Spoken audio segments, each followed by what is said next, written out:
Hi, my name is Neelu and I am a psychiatric counsellor. आपको नए साल की ढेर सारी शुभकामनाएं। हम 2020 से 2021 में जा रहे हैं और कोरोना वायरस भी हमारे साथ साथ आगे बढ़ रहा है। क्या अभी भी हम डरे हुए हैं? शायद हाँ। मरने से हर किसी को डर लगता है, ये स्वाभाविक है। पर मरने से पहले मरने के बारे में सोचकर खुद को दुखी करना क्या सही है? कोरोना वायरस की वजह से हमारी सभी की लाइफ में बहुत कुछ चेंज आया।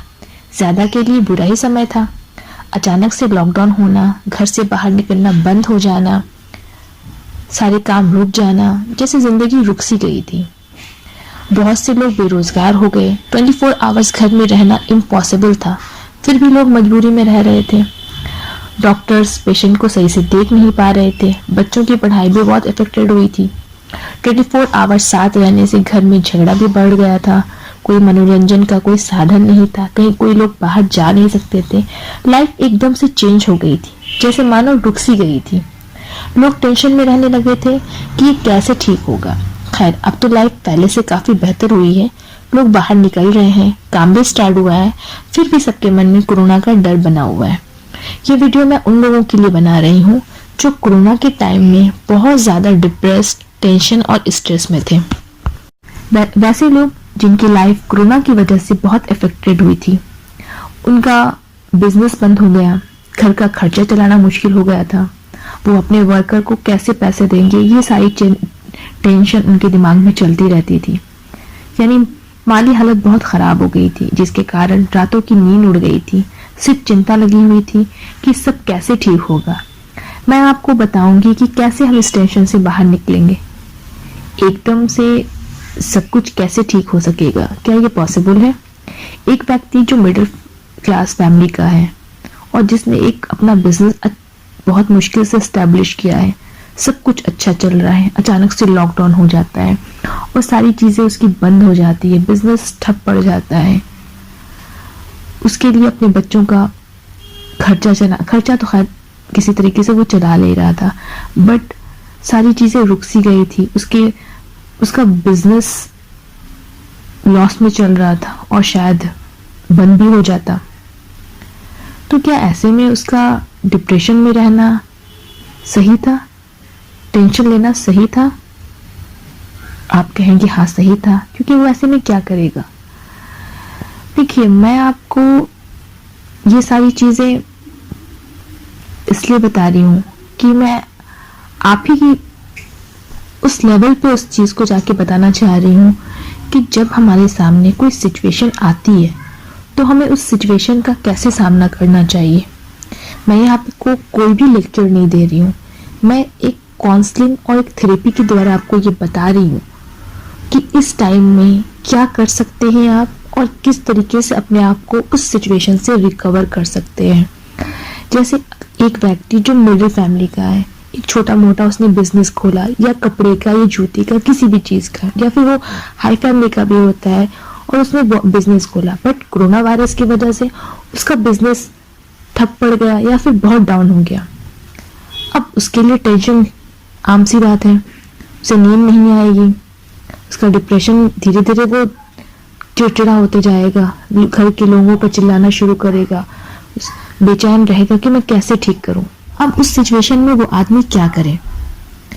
जाहिर सी बात है कि उसका टेंशन लेवल काफी पीक पॉइंट पर होगा।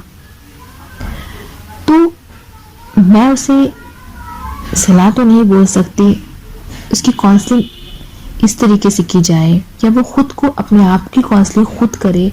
कम से कम आधा घंटा वो एकांत में बैठे और सोचे कि क्या जरूरी है लाइफ में, क्योंकि इंसान किसी भी चीज का वर्स यानी कि उसका कितना वो चीज बुरे तक जाएगा अगर वो चीज सोच ले और ये सोच ले कि उसकी लाइफ में क्या ज्यादा इम्पोर्टेंट है, तो शायद उसे वो उतना टेंशन ना हो, व ना ही वो उतना डिप्रेशन में जाए। जैसे एक बच्चे का जब आपके पास आपके बच्चे होंगे, छोटे बच्चे का जब खिलौना टूट जाता है और वो बहुत रोता है, तो हम क्या करते हैं वहां पर? उसे चुप कराने के लिए उसे कहते हैं कि उसे दूसरा खिलौना दे देते हैं कि नहीं भाई तुम्हें दूसरा खिलौना दे दिया, वो खुश हो जाता है। तो वहाँ पे क्या इम्पोर्टेंट था, वो खिलौना या वो बच्चा? वो बच्चा इम्पोर्टेंट था, क्योंकि हम अपने बच्चे की आंख में आंसू देख नहीं सकते हैं, तो हम उसे खुश करने के लिए दूसरा खिलौना ला देते हैं, क्योंकि वहाँ पे खिलौना इम्पोर्टेंट ही नहीं था। उसी तरीके से एक व्यक्ति जो अपना बिजनेस खोलता है, तो उसके लिए तो वहाँ पे सबसे ज़्यादा इम्पोर्टेंट क्या है? वो व्यक्ति। अगर वो व्यक्ति दिमागी रूप से बिल्कुल ठीक रहेगा तो वो उस बिजनेस को दोबारा शुरू कर सकता है। बट अब आप कहेंगे कि ये पॉसिबल कैसे है कि मेरा बिजनेस लॉस में जाए, मुझे टेंशन ना हो, मैं कैसे चैन से रह सकूंगा? बिल्कुल सही बात है, लेकिन आप 2 मिनट सोचें कि अगर आपका टेंशन लेने से आपका बिजनेस ठीक चलने लगे तो आप लीजिए, लेकिन आप टेंशन ले रहे हैं बट आपके बिजनेस में कोई प्रॉफिट नहीं हो रहा है उससे, बल्कि आपके टेंशन लेने से आपके बिजनेस में सिर्फ लॉस होगा, क्योंकि अगर आप टेंशन में काम करोगे तो आप सिर्फ नुकसान उठाओगे।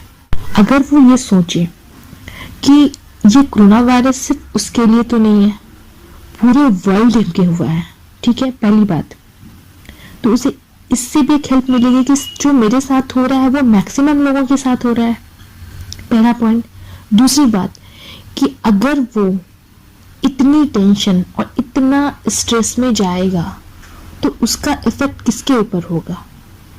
बिजनेस पे तो होगा ही होगा, उसे कुछ हो जाएगा। अब वो इतना टेंशन में रहेगा तो उसे मेंटल इश्यू होंगे ही, वो डिप्रेशन में जाएगा ही जाएगा, रातों की नींद उसकी उड़ जाएगी, उसका मूड चिड़चिड़ा हो जाएगा, वो कुछ कर नहीं पाएगा, लास्ट में उसका बीपी हाई होगा, हार्ट की प्रॉब्लम हो सकती है, तो वो खुद के लिए प्रॉब्लम ही बढ़ा रहा है। वो मेंटल इश्यू होगा, तो मेंटल इश्यू कोई अच्छी चीज नहीं है ना। अगर वो यहाँ पे समझे इस चीज को कि ये जो मेरा बिजनेस में लॉस हो रहा है तो इसे मैं कैसे ठीक करूं। जब उसने बिजनेस शुरू किया होगा तो उसने तो ग्रास रूट से शुरू हुआ किया होगा, उसके पास तो कोई चीज होगी नहीं, तब तो उसने मेहनत की ना, उसने टेंशन तो नहीं लिया ना। तो उससे वो मेहनत यहाँ पे लगानी होगी कि जब लॉकडाउन खत्म हो जाए, जब ये कोरोना वायरस खत्म हो जाए, तो मैं किस तरीके से इस बिजनेस को अच्छा कर सकूं।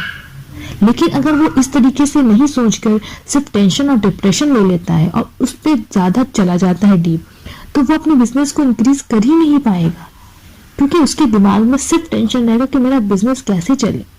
ठीक है, टेंशन लेना अच्छी बात है, लेकिन उतना ही जितना आप बर्दाश्त कर सको, इतना नहीं जिससे आपकी लाइफ इफेक्ट हो। जब आपकी लाइफ इफेक्ट हो रही है उस चीज से, तो वो आपके लिए अच्छा नहीं है, क्योंकि जब आप ठीक रहोगे तभी आप कुछ कर सकते हो, और आप हो तो आपका बिजनेस है। अगर आप अच्छे नहीं हो, ठीक नहीं हो, चाहे मेंटली रूप से चाहे फिजिकली रूप से, तो आपका वो बिजनेस किसी काम का नहीं है। तो मैं ये वीडियो यहीं पे स्टॉप करती हूँ। आई होप कि मेरी इस काउंसलिंग से आपको कुछ थोड़ी बहुत हेल्प मिली हो।